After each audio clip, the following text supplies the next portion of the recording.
This is Stacey ID, Umago, in Umahia. Unknown gunmen. Stacey ID, Umago in Umahia. I greet to my people. How na day today now? I'll say on the jollificate. See, if they say make you stay home for that 31st, cuckoo stay home, You will come out, we go hear all this. You can't come out say what did they happen. See, if you come out that day, men blood the hot, they feel give you go collect. You go collect full time. Make you cuckoo stay home. Make you no say anybody do you. If they say make you stay home, these people blood they hot like fire. Make you cuckoo stay home.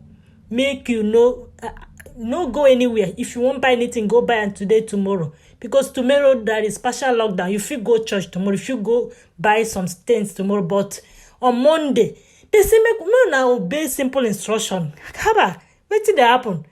Make una obey simple instructions. Stay home. Make that day no go kill you. Make that day pass. The millions where you go make that day no be that money you go take be billionaire.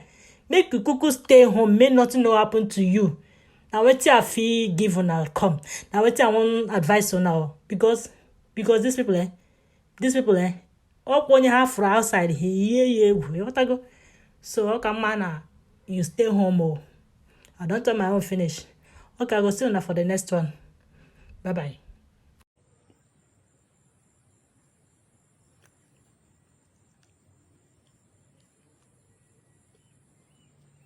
So this area will be a customary court for Ata, for Njaba local government. So I did for Njaba local government for Ata village.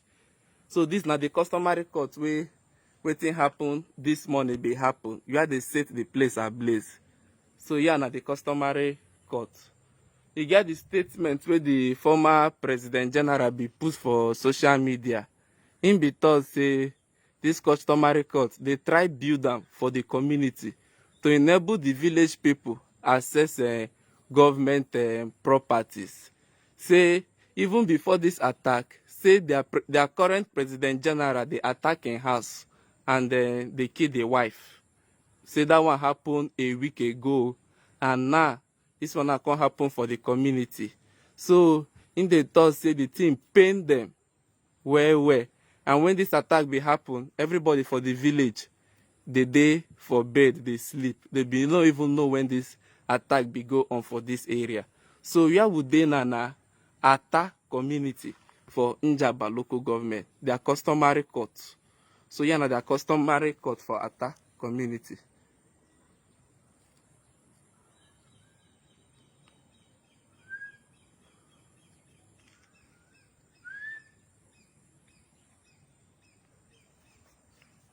So this now the community would dey like this, customary court for Njaba local government.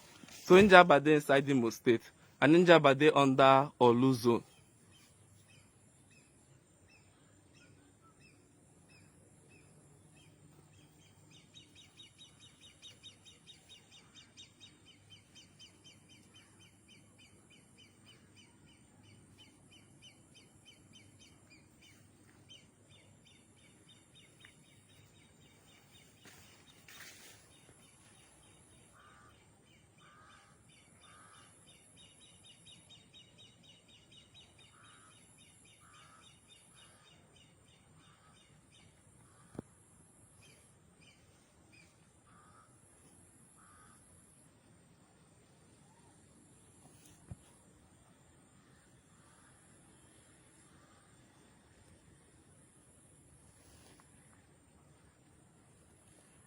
So in case you just dey join us today for Ata, for inside Njaba local government, where report come this morning say unknown government be attack the customary court and the police divisional headquarters wey dey for this area.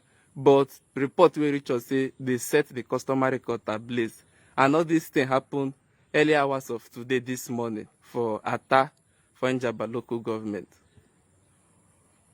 So we go see they bring updates if we hear any statement where the Imo State Police Command go release based on this matter wey happen for this area. Because for now, police they never issue any statement for this matter wey dey for this area.